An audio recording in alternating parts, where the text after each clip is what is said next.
Hello everyone, so I hope you got a chance to watch the welcome video that I sent you so you can get to know about who I am a little bit. I hope this video is finding you safe and that you're trying to keep busy as much as you can during this quarantine. I know at least for the students, it's been really hard even for me as a student to try and find ways to stay very creative while still being musical. So today I'm going to go through a couple things to show you how to make some homemade instruments. That way you can still try and make music at home. If you have siblings or other people that live in your house that want to kind of join you, you can all make some instruments and form a little band and create some tunes. My only thing that I ask of you is the stuff that we are be using is like typical household items, but please, please, please ask your parent or your guardian before you just go and take stuff from your kitchen, or just to make sure you don't use something that they could be using for the future. Just make sure you get consent before you start to make these instruments. But I'm really excited to go through this with you, and I hope you learn a lot from this and that you can have some fun creating your own instruments. We are going to be starting with our first instrument, which in my opinion is one of the easiest ones we're going to be doing. It only requires 2 items and it's super simple. So you can either take a water bottle like this, a plastic water bottle, a small mason jar, anything that can be filled and that has a lid that seals well. And the second item you're gonna need is either some rice or something like lentils, something that's small and hard that's gonna make noise when you put it into the bottle. So first what you're going to do is you are going to fill your bottle with the rice. You can use a funnel, but if you do not have a funnel, you can roll up a piece of paper and put it into there. So I'm gonna fill up my bottle a little bit with some rice. Make sure it all gets in there. Not a very great funnel I have here. You don't need too much rice, just enough to kind of, it's hard to see, fill about that much. So once I get all this down there, and feel free to pause the video, that way you can do all this stuff. So once that rice gets in there, what we'll do next is you put your lid on top of your bottle, and it becomes a homemade shaker. Like, you know, back in the percussion, they have those shakers, and you don't really want to shake it this way to get the best sound. You want to hold it underneath like this and kind of pull it forward and back. So that is our first instrument, our homemade shaker. So our second instrument we're going to be working with, again, is something super simple. 2 ingredients. So you need the same size glasses and water. So what you'll do is you'll fill up your glasses of water to different levels. It's kind of up to you to decide what pitches you want, but for me, mine sounds like this, and you can hit it with a spoon or something, but make sure you're gentle so that you don't break the glass. So as you can see, the more water you have, the deeper the pitch gets. And something fun that you can do is kind of mess around and see if you can come up and hear different tunes yourself. So for me, name this tune.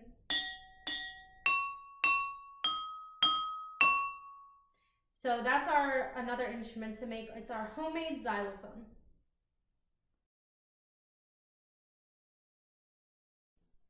Our third instrument that we are going to be making is a homemade maraca. So for this one, you need 2 plastic spoons, a small little egg or something like this that you can fill up. Any small container with like this kind of shape should do. And you are going to need some tape and more rice, so you can keep that out. So what you're going to start with, you are going to open up your little small container and you are going to gently scoop in some rice.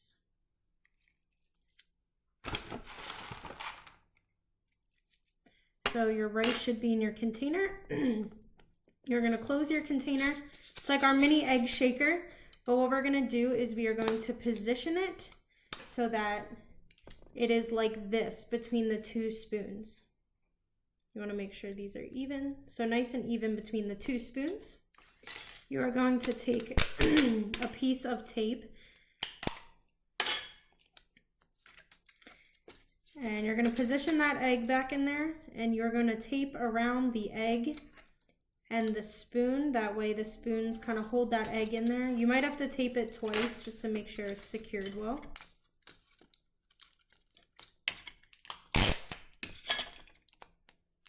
So it should look like this, taped around the egg and around the spoons. And then for one last thing, you want to put a piece of tape right here just to secure the bottom of it.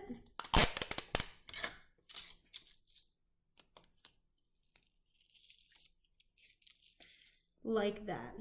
So there you have it, your homemade maraca. You can make more, maybe if you have different colors, that'd be awesome.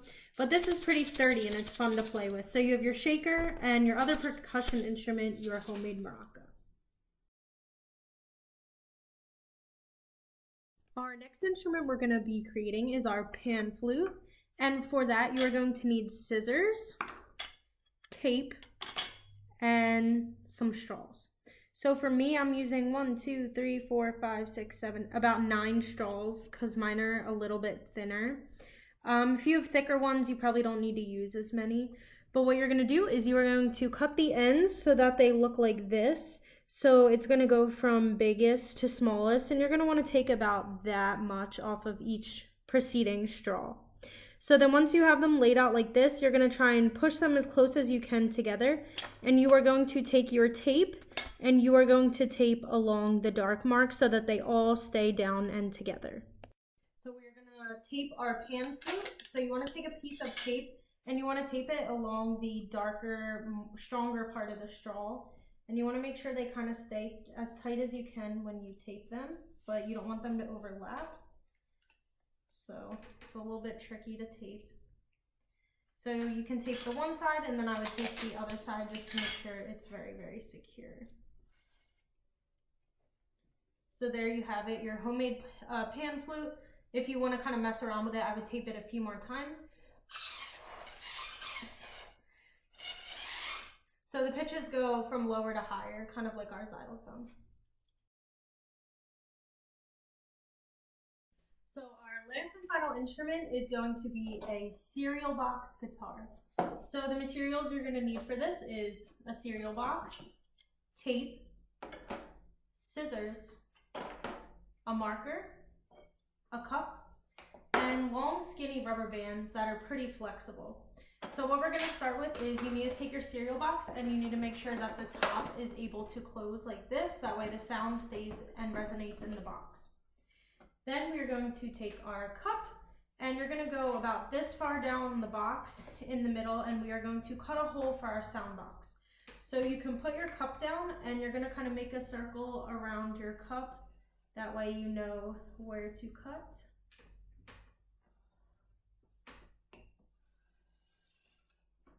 So once you have that, you are going to start cutting the hole. It's going to be a little tricky, so be careful. So you're going to finish cutting out your circle. Your circle might be kind of rough around the edges, so what I would do is kind of just go around and make sure it's smooth because we are going to be using it again. So cut around those edges, make sure they're nice and smooth.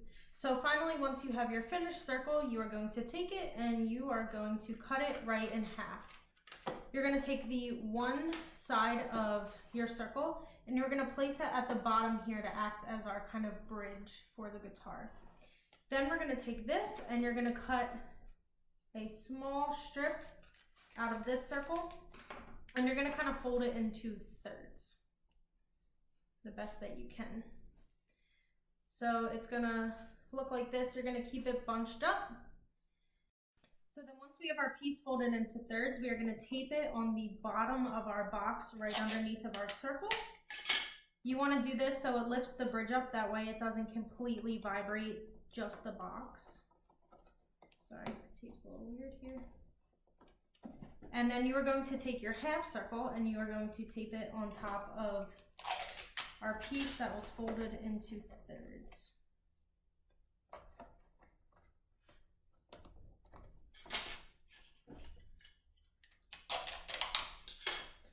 So our box should look like this, and the semicircle's raised a little bit because we have that piece underneath. So our last and final steps, we are going to take our rubber bands, you're going to stretch it, make sure it doesn't snap and hurt your fingers, and you're going to put it on top like this. I'm gonna put about 3 strings on there. That way the different rubber bands might make different tones.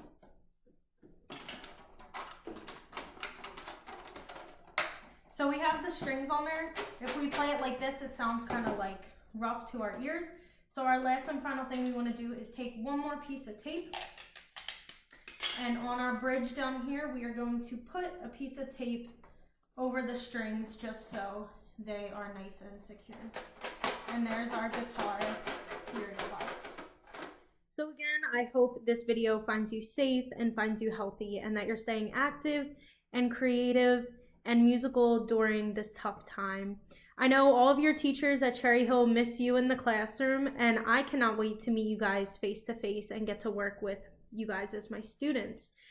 I hope I'm going to show you what I did with the homemade instrument project, and I hope that it inspires you to create something on your own. You can even add other people in your videos, and I would love to see what you guys do.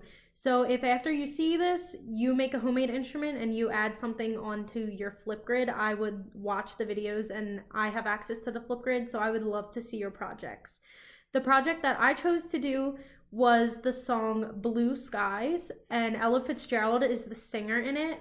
She's a jazz singer, and I enjoy jazz and I enjoy singing. So I'm going to be singing Blue Skies while using my homemade shaker.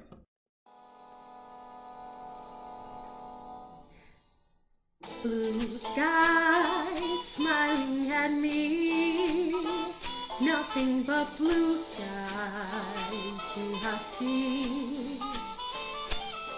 Bluebirds singing a song, nothing but bluebirds all day long. Never saw the sun shining so bright, never saw things going so right. Noticing the days hurrying by, when you're in love, my how they fly.